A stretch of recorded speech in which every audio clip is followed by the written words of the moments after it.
Oh, Florida, you exhaust me so. In one of just many, many examples of Florida being the geographical equivalent of your drunk racist uncle spouting off at the Thanksgiving table, Governor Ron DeSantis recently signed in the Parental Rights in Education bill, commonly known as the Don't Say Gay law. What this law means: LGBTQ discussions in public schools in the state are severely limited. It bans instruction or classroom discussion about LGBTQ issues between kindergarten and third grade. Discussions for older grades should be age or developmentally appropriate, which isn't vague at all and I'm sure won't be used egregiously. Proponents of the bill use fear factor techniques, positioning the libs as horrible, manipulative child haters. Take it from Bigron himself.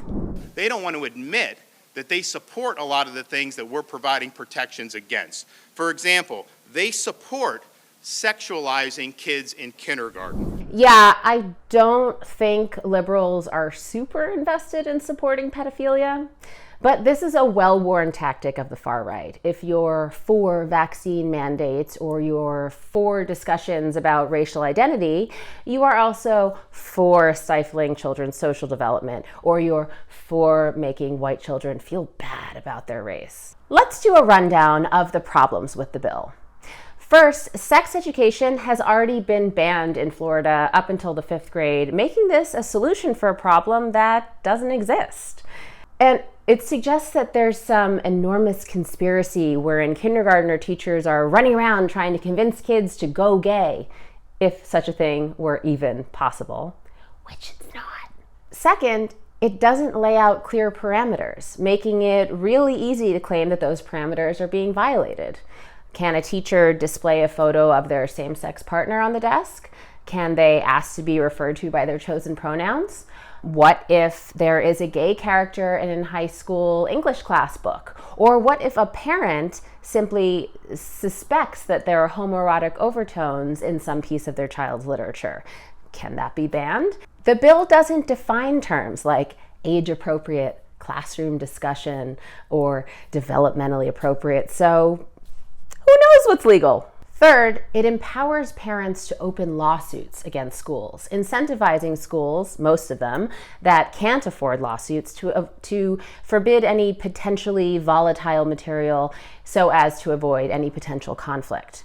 And teachers who may not be quite sure of the law's parameters, again, most of them, are likely to over-censor themselves out of fear of violating said law. Fourth, and most chilling, it virtually eliminates the support system for children who may be struggling with their gender identity.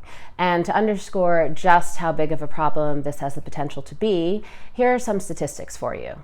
According to the Gay, Lesbian, and Straight Education Network, LGBTQ individuals account for 30% of all suicides each year. Greater than 50% of transgender youth attempt suicide. Roughly 34% of LGBTQ youth report suffering physical violence from their parents as a result of their sexual orientation and/or gender identity. TLDR.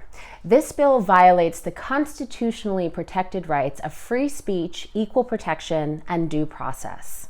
It places the most vulnerable members of the population in even greater danger. And as of this taping, about half a dozen conservative-led states are putting the pieces into place to pass their own versions of Florida's Don't Say Gay law. Young people, and especially young people in the LGBTQ community, don't just deserve welcoming and safe communities. They may require them if they're able to navigate the already challenging morass of adolescence. We, parents, educators, and politicians, need to do better.